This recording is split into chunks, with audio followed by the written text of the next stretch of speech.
Welcome to the Rise to the Challenge podcast. Join me today. She's a CEO, entrepreneur, speaker, and coach. It's Breanna Gunn. How are you doing today, Breanna?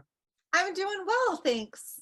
Well, we're so happy to have you on the show to talk about your rise to the challenge. What we like to do with our guests is go right to the beginning. Talk about where you're from and what were you involved in growing up?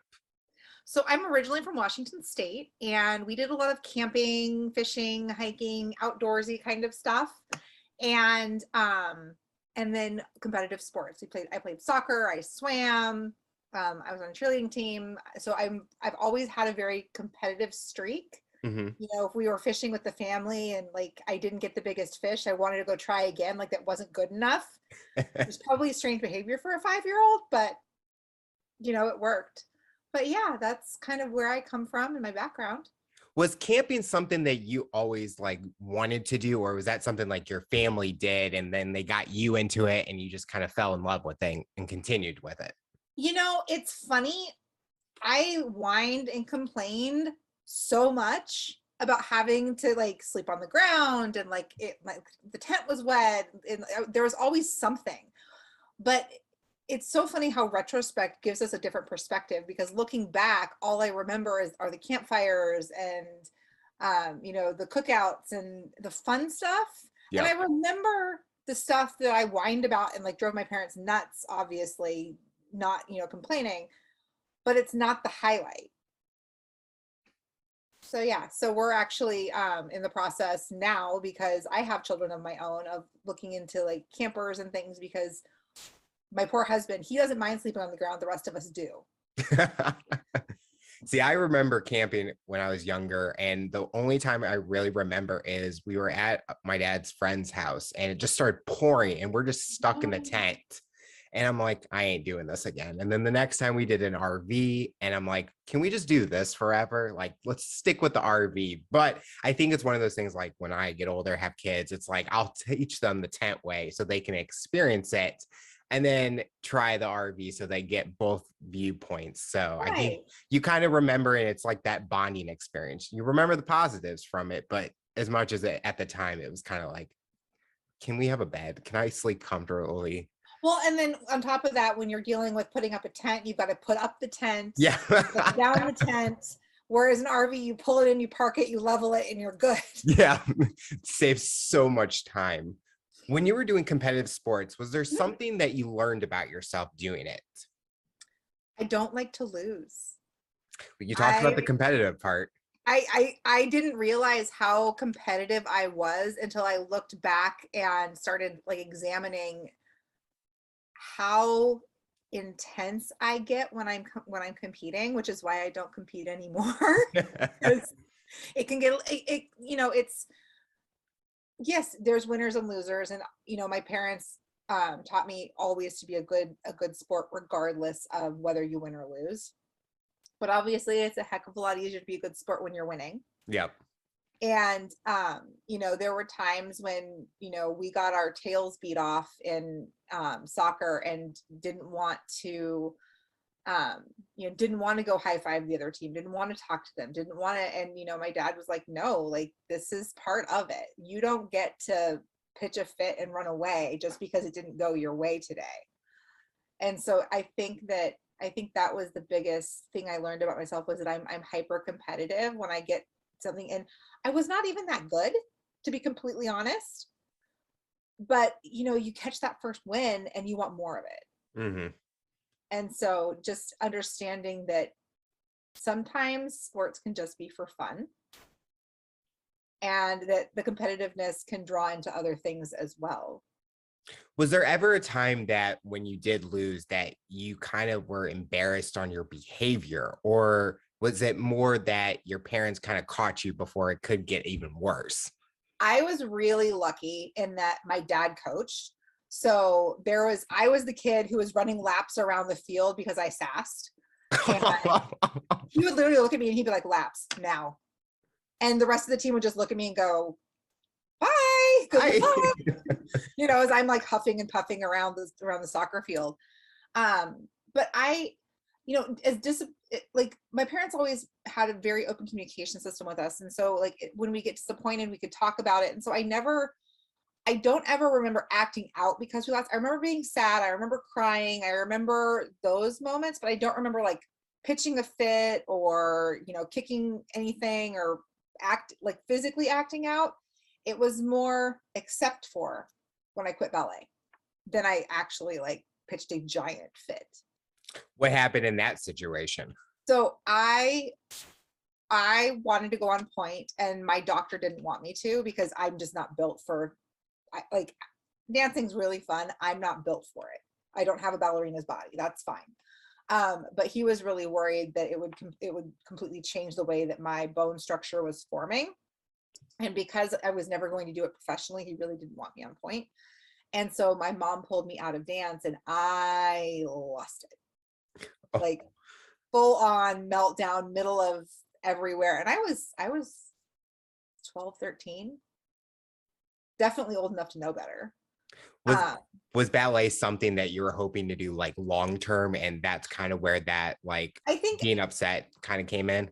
I think it was one of those things where I never conquered it. Like I got pretty good at soccer. I got pretty good at swim. I got pretty good at cheer. Ballet was one of those things that was always a challenge for me. My turnout was never quite good enough. And like I couldn't do a full split. Like I wasn't built for that type of activity, but I thought ballerinas were beautiful and pretty. And, you know, maybe if you wish hard enough, that'll happen for you. And I think it was a moment where the real world collided with my dream world. Mm-hmm. And I didn't handle it very well. And granted, I was, you know, like 11, 12, so 12 or 12, 13, like I was preteen. So of course there's a lot of extra emotions in there and hormones and other things going on. But that's the only time I really remember getting really frustrated and upset when something didn't go my way. And I effectively lost because, you know, when the parents paying the bill and they aren't going to pay the bill anymore, you don't get to go anymore. After leaving ballet, was there something that you kind of put your mind to and kind of helped you get on that track that you're looking for? I actually started acting and did some theater stuff, and I got into right after that I got into band and choir, and so I replaced the activity with other activities.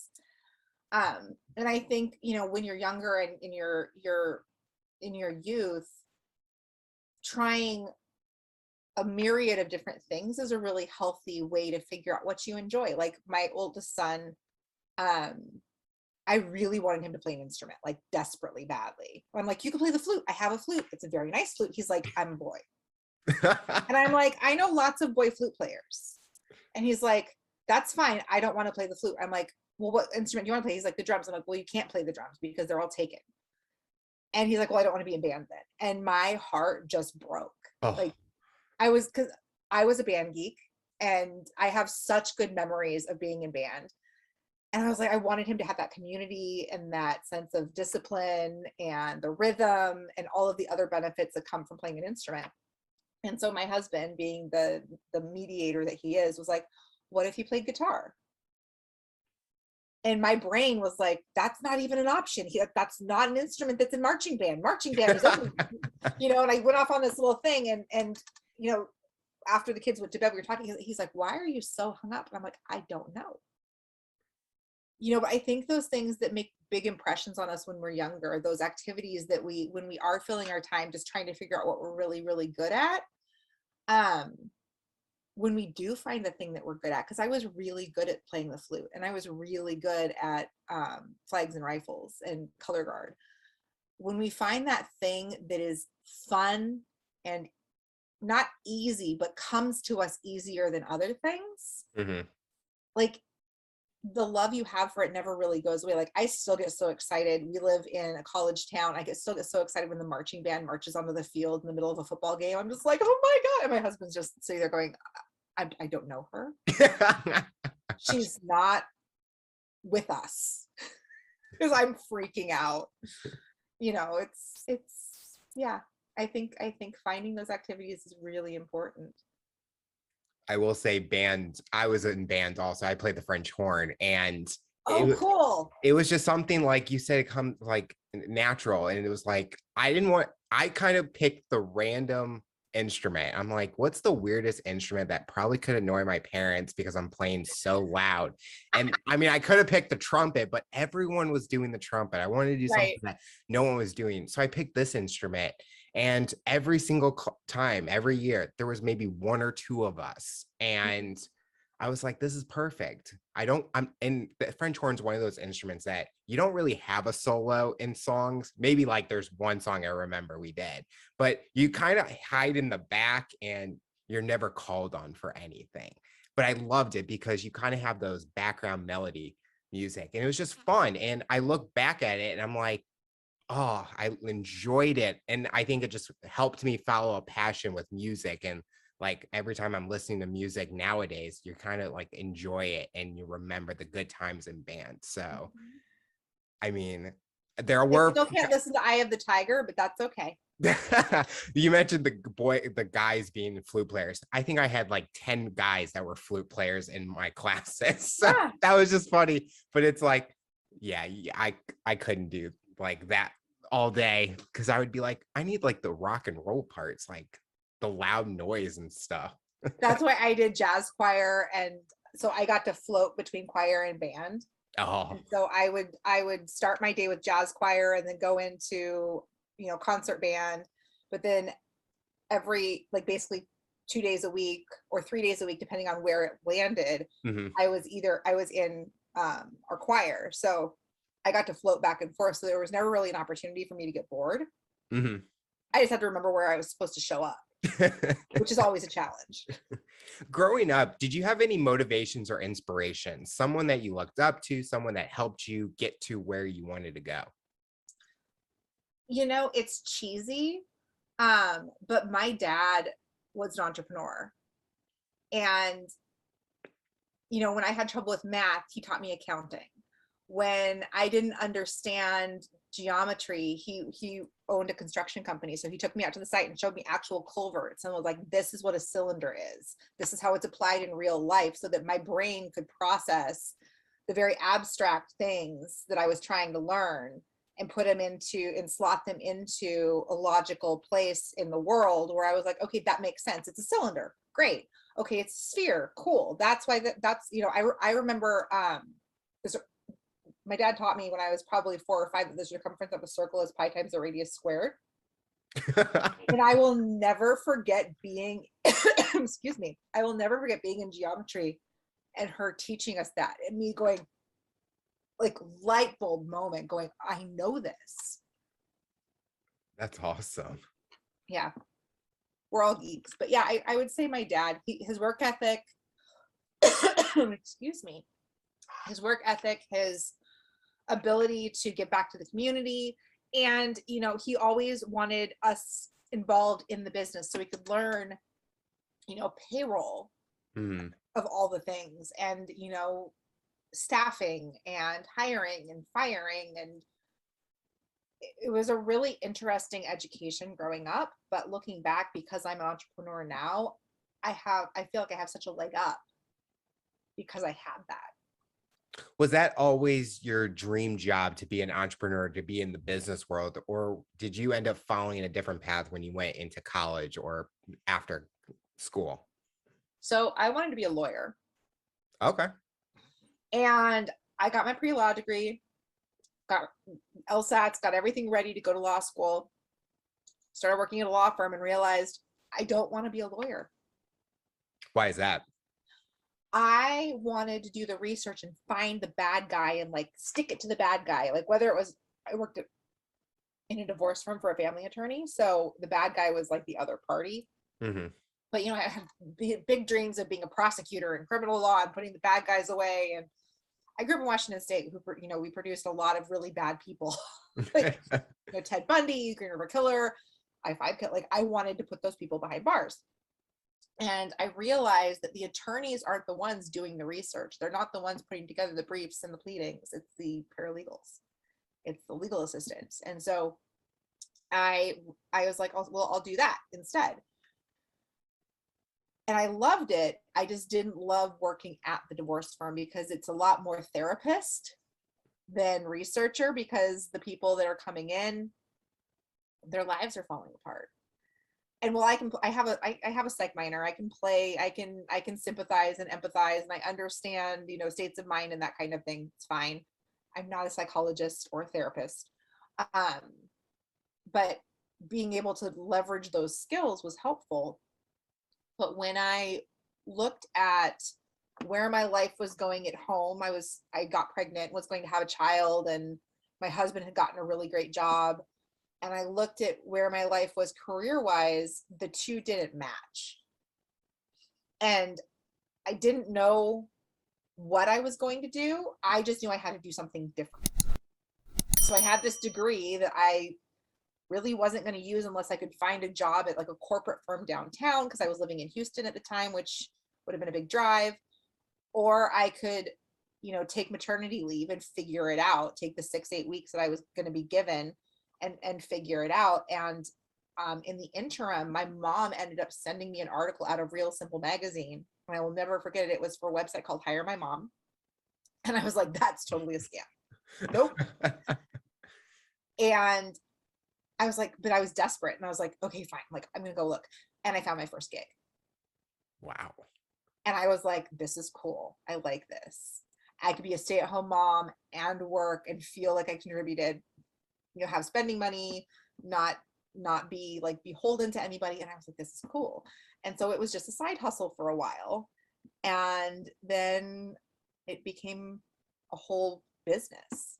So do you feel if you didn't start out in that family attorney or the divorce family attorney office, that maybe you would feel that passion within the legal system or working in the legal field? Or do you think that path and learning about that, being there, kind of helped you be able to find your next passion or something that you were passionate about?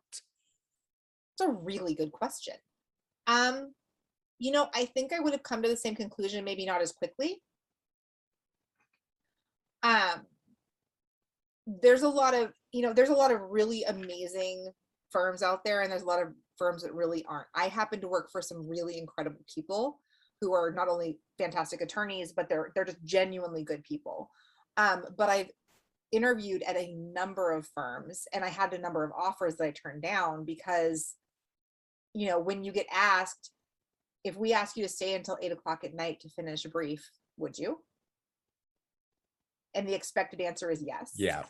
Would you show up at 5 a.m. to interview a client and still you're making the 40-hour salary and you're not getting paid overtime? It doesn't jive well with how I wanted to run I realized I would never see my kids. And, I have friends who are attorneys and they have a great work-life balance. I'm a workaholic, so it's beneficial for me to be at home because it's, as we're doing this interview, it's 8:00 at night right now. My kids are on their way to bed. I got to read, some weird treehouse book in Titanic, I don't even know, with my 7-year-old and, spend some time with them. Whereas if I was working at a law firm, I might just be getting home and they're already in bed.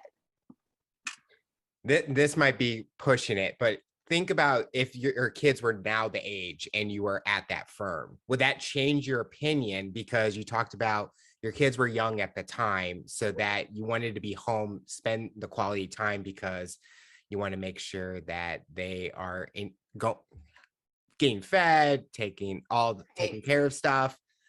Or would it be okay now to be able to do that? Because if it's late at night, they would understand a lot more. They would be a lot more understanding. I still, working nights and weekends doesn't appeal to me. I think it would have run its course where I was like, okay, I'm a little bored with this. Like it's wearing on me. It's the stress of it or whatever it was. But realistically, I think that, like, it's funny you mentioned that because my husband and I have talked about me going back to law school and getting my degree and then working at like the legal aid clinic or something. And I think it would be fun. I don't think I'm ready to do that yet.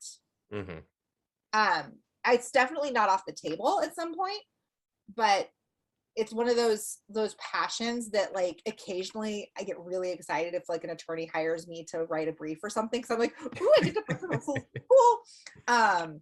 but it's more of, it's more like, we were talking about sports and competitiveness.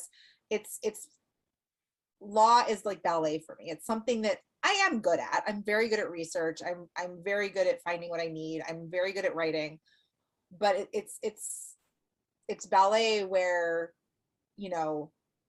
what I do now is marching band. Okay. Yeah. I think this is the first time I emailed you and I got that response right away. And it says, oh, I don't work after certain time. I don't work on the weekends. I'll get to you. I think it shows a lot in you that you kind of be able to balance work and personal life. And I think a lot of people, sometimes with families, they focus so much on that work and they kind of lose out. And then those kids kind of suffer because they don't get to spend that quality time. And sometimes they're at those age where they need that bonding time because those are the big moments that they're going to have. So kind of shows in your passion, or the passion you have, that your family is important to you, but you're able to continue to do your passion with work at the same time. Yeah. And it's funny that autoresponder I put in place to check myself, because I have that competitive desire, that need to be the best, that need to always be on top of it. And that can be a hindrance when you do work from, I'm in my basement right now. My kids are upstairs. Like, it's not a super long stretch for me to walk upstairs and like go to bed or get lunch. But I found that without checks and balances, I was not actually shutting anything off. I was on my phone checking email, at 10 o'clock at night. I would wake up at 2 a.m. and check email. I would, come downstairs and work. And so I set up that autoresponder so that I could gut check myself and say, these are my working hours. And then it was just a reminder. And then I never stopped. I never turned it off, because it's such a good reminder for me. I'm like, I know people are getting a response, so they're not waiting. 2, it reinforces that I have boundaries, so that you're not surprised when I don't jump, the minute you say go. And 3, it's a good reminder to myself that, like, I made an exception tonight because I really wanted to talk to you, and I think your podcast is awesome. Thank you. And so it's 8 o'clock at night when I normally am done working at 4. There's always going to be exceptions to the rule, but as long as they're the exception and not the rule, I think that it all balances out. So talk about that career that you're the site that your mom sent you. Talk about that experience, and how long were you there for, or what were you doing there? So the Hire My Mom website, which is still around today, it's been upgraded quite a ways. It's got some really awesome features, but the premise was, it was like it's like an online, what do you call it? Advertising, like, I want to say yellow pages, but that's not right. It's an online forum for, business owners can go and say, hey, I'm looking for this kind of a person. Hey, this is my budget. These are the hours. This is everything. And then as a contractor or a subcontractor, you can go in and you can you can submit your resume and your cover letter and whatever forms or questions that they want you to fill out, and apply for jobs. And initially, I think it was like $20-$30 a month. It wasn't a huge expense. So I bought the membership. And I applied for one position and got an interview, and they didn't hire me. They let me know they went with someone with more experience. And a month later, they called me and said, would you still like to come work for us? Because that sucked. Oh, wow. And I went, oh, well, yeah, of course. Like, I would love to. And I worked with them for 5 years.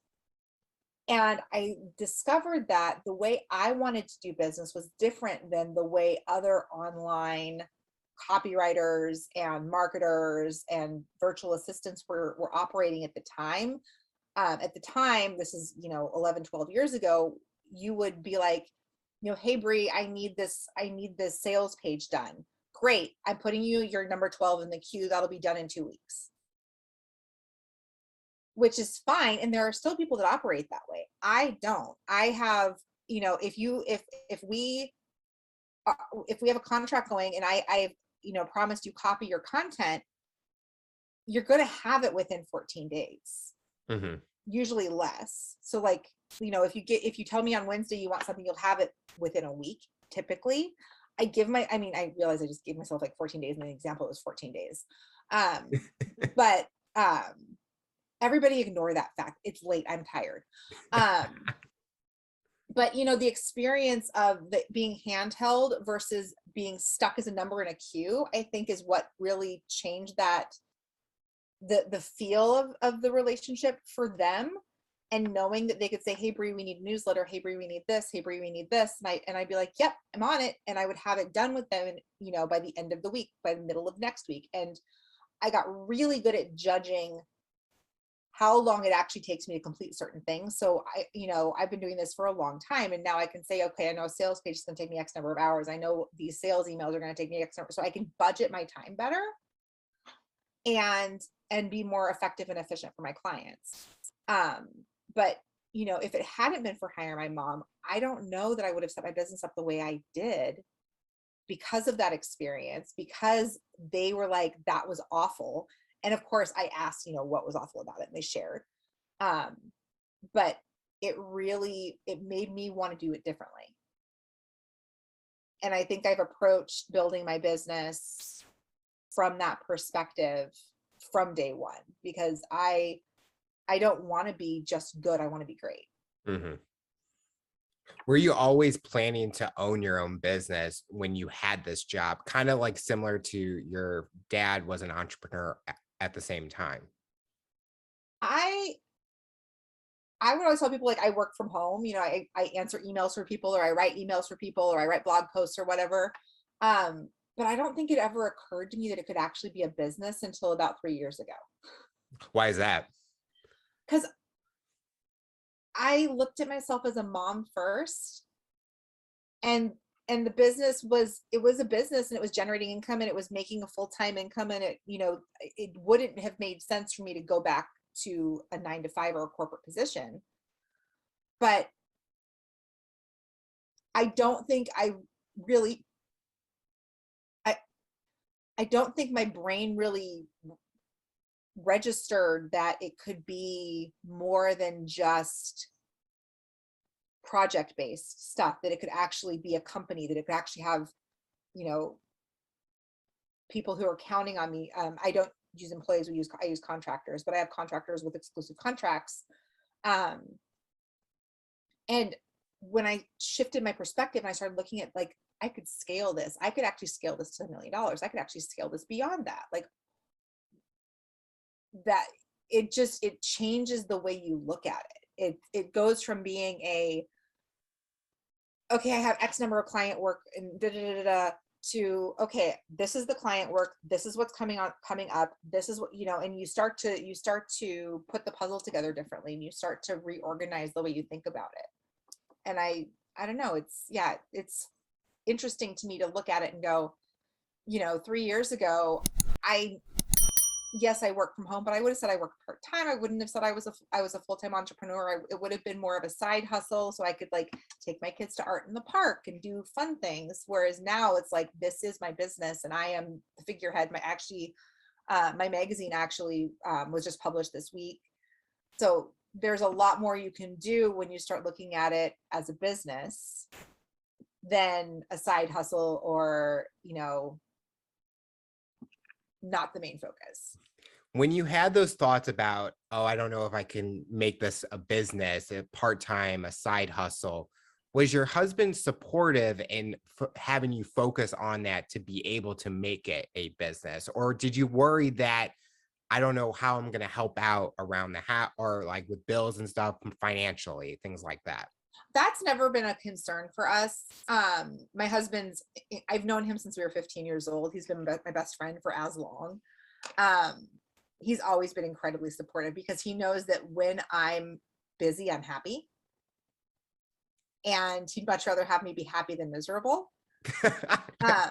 You know, and we've balanced the chore. Like, he helps out around the house a lot more than, he's upstairs doing dishes right now. I can hear him. But he, he really does a good job of trying to, like, he won't touch the laundry because he's shrunk enough of my sweaters that I told him, like, the next time is going to be the last time. And we like being married, so he's like, okay, I won't do that anymore. But we do divvy up the chores, and the kids are old enough to help out too. They're responsible for their own bedrooms, they're responsible for cleaning their bathroom, they're responsible for the dishes. So that helps. But I'm not gonna lie, it's a whole lot easier if you can hire a housekeeper. Yeah, that's true. So yeah. Did you have any personal challenges that you went through with your business, personal life, things that kind of challenged you and helped you grow as an individual? My son, who's 11 now, my oldest, got very, very ill about 5 years ago. And I wasn't sure we were going to make it through. He had an 80% chance. He was given an 80% chance of survival. And I was pregnant with my second child, which I know you can't really sympathize with, but I had, a business I was running and a baby coming, and this kid who was, sick enough to get on the Make-A-Wish list. And I had to make a really hard choice, and I shut my business down. And I called my clients and I said, listen, I'm in the hospital in the ICU with Calvin, who's my son. And I hate to leave you in a lurch, but I have to pick. Mm-hmm. And I picked, and I would do it again in a heartbeat. And a lot of people don't understand that, and that's okay. And I had and still have incredible client relationships. And I mean, we're talking people who are like, you just let us know when you're ready to come back. Like, we're going to hire temporary help because we don't have a choice. But when you're ready to come back, you tell us, and we will make sure that your position is still here for you. I was never, and if they hadn't, that's okay too. But everyone went out of their way to make me feel like this wasn't the end, if that makes sense. And if it was, then that it was a fun ride, and that's great. But I learned a lot about myself and my boundaries and my limits and my need for sleep and my, how much stress I could really handle, and what I thought was stress is cake. Mm-hmm. That I would not wish that experience on my worst enemy. But because of it, my business is stronger because I knew what I wanted to do differently, so that if I did have to step away again, I would have a plan in place. So I didn't have to call everybody and be like, I'm sorry, you don't get your work. And I wanted to make sure that I was set up so that if I did have to step away from my business, I could, and now I can. And it made me appreciate family, because we didn't come through it unscathed by any stretch of the imagination, but it forced us to communicate at a whole other level. When you're having to flush your kid's PICC line because it goes directly into his heart and you can't screw that up. Mm-hmm. You have to have very, very real conversations. When too much of the medication could be toxic, you have to know exactly what was dosed and when and how. And I mean, we got organized on a whole other level. I had like charts of every week. We had a chart, and it would, like, you had to sign off which meds he got and when and what time and who administered them. And it pushed me in a really, really different direction than I thought I was going to go. But I think I came out of it stronger. I know my family came out of it stronger, and I think my business came out of it stronger. So I think overall, although, like I said, I would not wish to repeat it. I think that without that, I would probably be in a very different place. Were you shocked that your clients had that kind of attitude and support for you, and that they wanted what was best for you, and they understood why you had to make those hard decisions? I think I was at the time, but I couldn't process it. And then looking back, they're just really good people. I tend to work with people who have a heart versus not. Because that's not something you can hide for very long. Correct. Yeah. Yeah. So, you know, you figure out, oh, you're one of those people. Okay. And we're done. And, you know, I just weed those people out so that I can work with the ones that are, you know, excited for your successes and want you to be healthy and happy, and who understand that family does come first. How is your son doing? Is he still going through those things, or is he doing a lot better? He's in remission completely. He's been in remission for, gosh, 4.5, 5 years. His chance of relapse are less than 5%. So he still has to go see the doctor every 3 months, but he's a totally normal 6th grader, wow, which is just phenomenal. It kind of just shows he's kind of like our logo is a phoenix. He kind of had that phoenix moment where he was rising to the challenge. He was obsessed with phoenixes, which is really funny. Him and I could be friends, because I Phoenix means a lot to me, because you also like anime, because if so, then I should probably leave and I'll go get him. No, unfortunately not. I mean, me either. I only watched like one anime when I was younger, but I'm not obsessed with it like people are, like how big the culture for anime has gotten. Oh yeah, it's huge. I mean, people start naming shows. I'm like, hold on, what? I didn't say that again. Like, I haven't even heard. And then I see clips. I'm like, I can see why you can get addicted to this. Yeah, he's really into, we found some little anime books that are like age appropriate, and he's just devouring them, which is great because he's reading. Yeah. But he tries to talk to me about them, and I like just nod and smile, and my eyes glaze over, and I finally have to be like, I love you so much, but you know what I don't love? Anime. And he just looks at me and he's like, you're really mean. And I'm like, yes. Yeah. My mom does the same. I'll just start talking about topics. She goes, mm-hmm. And then I go, were you even listening to me? She goes, no, not really. Yeah, pretty much. She's like, I love you, but I don't love this. Yeah, we don't have the same likes on that. So I totally understand. When did you want to become a speaker? How did you find that passion? What is your main mission when you're speaking with an audience? I became a speaker by accident. I got nominated by a friend who was like, I need someone to speak for me at this conference. Can you come? And I was like, I can. And I had so much fun because I love to educate. And so my primary objective when I'm speaking is always to educate, whether I'm talking about copywriting or funnels or telling my son's story. I want people to leave with tangible takeaways that are implementable in their life. Whether it's saying, you know, when your friend goes through that really huge health crisis, when they have cancer, when, you know, their kid is sick, don't ask them what they need because they don't know. Mm-hmm. Be the one to set up the meal train. Be the one to come over and say, I am doing your dishes. Don't ask. Tell them what you're going to do, because they may object slightly, but I guarantee you they are going to be so incredibly grateful that you are their friend. Because when you're in crisis, nobody has the bandwidth to say, oh, well, actually, I need you to go to the grocery store and here's a list. No. When you're in crisis, you're like, crap, there's no food in the fridge. Now what? Because you can't even fathom ordering out. Mm-hmm.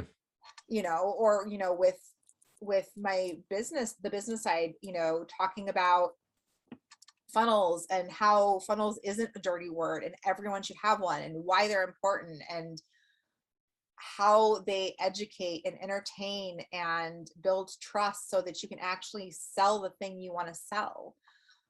You know, and, you know, with copywriting, how it's about the reader, not about the author.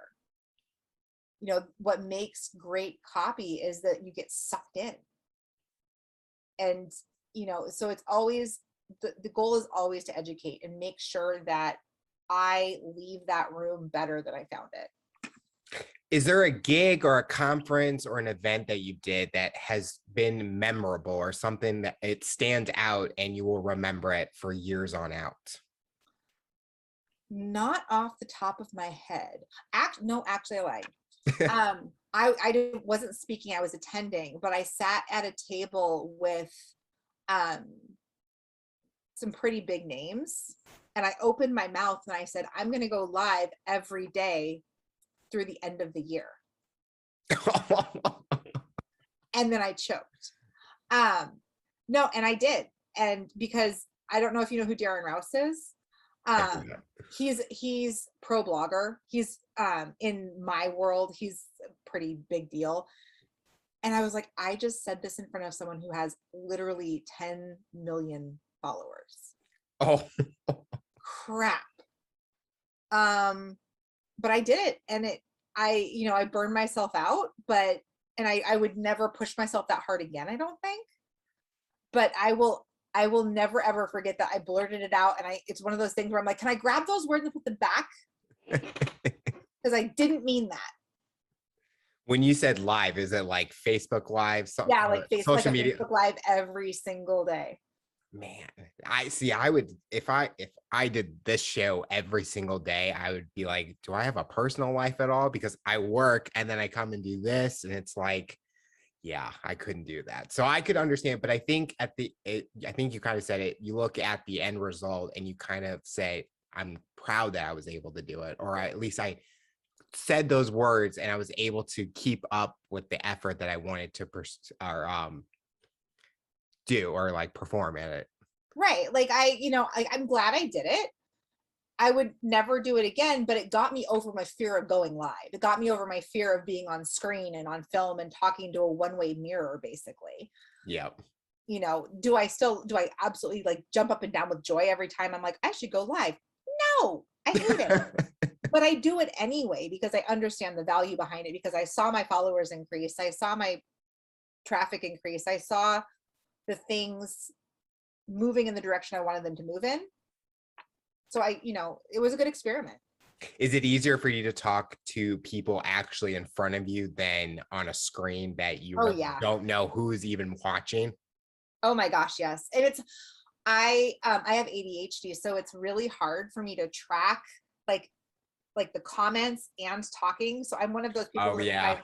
If I'm on a live, I'll be like, just a second, guys, reading the comments. Okay. Now is, because my brain doesn't work in a way that makes it conducive to being like, oh, Susie's asking this. I'm like, hold on, I have to stop the train. And now I have to look and read, and then I can go back and the dang things move. And I don't know. I'm old. I mean, if you're able to do that, you can be a streamer nowadays, because they're always looking at this screen. They're playing it at the same time. And I'm like, how? I mean, I'm looking at their chat and it's just going like miles a minute. Oh, it's insane. My son watches some of the YouTubers and stuff that play Minecraft and whatnot, and it gives me a headache just to watch it. I'm like, I have some PTSD there, because I literally, every time that's on the television and he's watching, I'm like, my head hurts. Why does my head hurt? And then I realize like he's watching the Twitch stream, and I'm like, oh, that's why. When you were doing these speaking gigs, were you thinking about being a coach, or did the coaching come from out of nowhere? Like speaking came out of nowhere? It really, it's one of those things where it really came out of kind of left field, and that I was not ever planning on being a coach. But people kept asking me if I would help them with this, or if I would help them with that, or if I had advice about this. And so I was like, well, maybe, I was like, I'll just offer it to somebody. And they said yes. And I was like, oh, this is a thing. Okay. And so what I do is more consulting, I think, because I'm not going to be over here and be your rah-rah cheerleader. I'm going to help you with like the grounded answers. And if I don't know, I don't know, but I can at least be like, this is a direction we should look in. And I think the copy is still my mainstay, but there's a lot of people who want to do what I do. And so I help them build their businesses in that way. Looking at your journey, do you feel that the path that you've taken, career-wise at least, this is the direction that you're proud of? Or would you change anything, or would you have gone in a different direction? This is not going to be a popular opinion, but I probably would not have gotten my bachelor's degree. Why is that? Because I don't use it. That's understandable. It's a really expensive piece of paper. Yes. And my husband has a PhD and he uses it every day. I am not in a field where I need to have business law and Psych 101 and business admin courses. It doesn't hurt. And I probably would still have taken some of those classes, but I maybe would have stopped at an associate's degree. Mm-hmm. So I could have the business background and the economics and those pieces of the foundational pieces of the business stuff. But yeah, I probably would not have completed my bachelor's. I look at that same thing. I'm a sports management major, and I'm thinking, oh, I'm going to get out of college. I'm going to find something at least in the sports industry, sports field. I'm not even in that. I'm in gaming technology, doing marketing and stuff. And I look and I'm like, okay, I went to college for this, and then the direction that they make you go, it's not what I wanted to do. And I'm like, okay, I enjoyed my time, but I really didn't need any of that. But Mm-hmm. I look at it, it's like at least I went, got the knowledge and I had the experience. But I think it's just a lot of people nowadays, and I've had guests say the same thing, that they would have not done or not get their bachelor's because of that same thing. They're not in the field that they wanted to be in. And that's the hard part about it. But I think we all have sometimes that path that we go in. But no, I totally understand. If legal wasn't that way, what would you have picked as an associate then? I probably would have just done general business. If I had the hindsight of knowing what I know now. Yeah. If I had to pick right out of high school, I would have been a theater major, of course, because that's practical. But if I had the benefit of hindsight, I probably would have just stopped with the business classes and finished there. So I have to ask, because I see it all on your wall. I see a lot of like Mickey Mouse. Yeah. I guess Disney. Is that something that you take part with your family and you build that experience because you're able to balance the work and family relationship? Mm-hmm. Absolutely. I do Disney trips solo and with my family. I actually just got back from Disney on a solo trip, and I'm taking the family in a couple months. So we try to go. The kids love it. I absolutely love it. Obviously, I have my Mickey ears and my magic bands and my Simba popcorn holder and all that good stuff. But I think it's important to still have fun. And Disney's one of those places where I can relax, which seems counterintuitive when you think about the crowds and standing in line and everything else. But I don't know. Some people meditate. I go to Disney. But Disney is relaxed. Even if you're staying in those lines, you're not thinking about work or Right. anything business related. Enjoying the queue. You're just enjoying it. I mean, I will stand in a line instead of being in a 5-hour meeting and like at home. So I totally right. And at least the line is moving. Yes. When you go on those solo trips, what is the main mission you're trying to get out of it? You talked about the relaxation, but instead of going with your family, you go solo. What are you hoping to accomplish on those solo trips? Usually it's to decompress. It's so that I can, see the screaming child and walk away and not have to deal with it. And I've done that frequently. In fact, the last time I was down there, there was a mom and she was just like, her toddler's having a massive like meltdown of epic proportions, and she's also having a meltdown, and she looks up and she's like just tears streaming, mascara's gone, and I'm like, you're actually doing a really great job. And she's like, really? Yeah, you really are. And it recharges my batteries, so to speak, and it allows me to get back into that creative energy. And as someone who is a creative for my business, it's really important that I'm able to maintain that creative energy, because without it, I can't write my clients blog posts, I can't write emails, I can't write sales pages, I can't do any of the things that I do. And so I really do try to do something to get away and, unplug every quarter or so. I wish I could do that. Just take a trip every quarter, do all that. We'll get there. What do you hope for the future for you personally and professionally? What are you hoping to accomplish? I would really like to get back on my skates.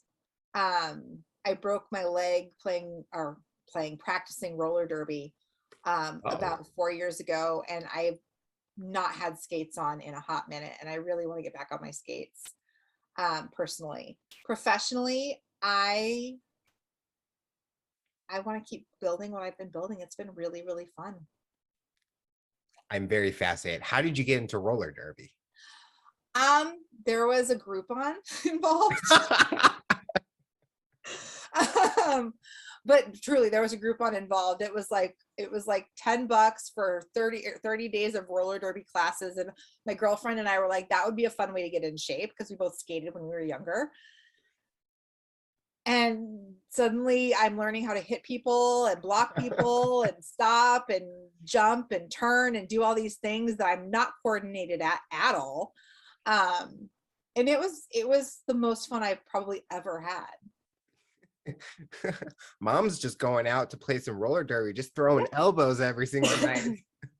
I used to bring my boys with me to practice, and so they'd go hang out with the kids, and then we'd all be on the track practicing, and our kids would be like running around as we're skating around in a circle, really, really fast. We're like, slow down, don't run in here, stop it. And we're doing the exact same thing. So, Well, you talked about with ballet and doing that kind of activity. Did that kind of help at all with roller derby, or was it? oh, I think so. Because I'm thinking like it's got to be the coordination because you're on like I've seen those ballet shoes. They're I guess the blocks that are in them. Yeah, And the paper mache. yeah, so I was thinking that's got to work in your favor. Yeah, I was never sadly, I was never super coordinated. But